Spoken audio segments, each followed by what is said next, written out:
कुछ पाकर खोना है, कुछ खोकर पाना है।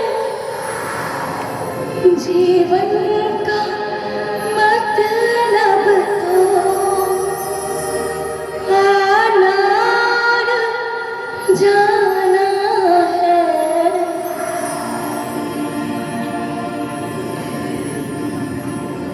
दो पल के जीवन से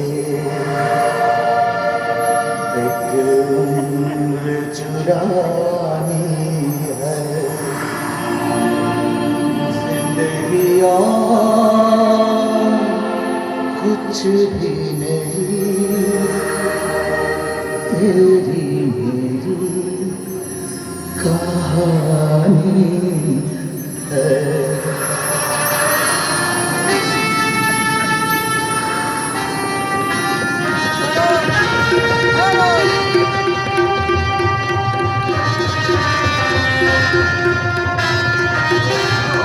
লোকদের কিন্তু তোর পরিবারের মানুষদের বিশ্বাস করলো ভাই, আর সেখানে তুই তো নিজের পরিবারের লোকজনদেরকে পর করে দিলি ভাই।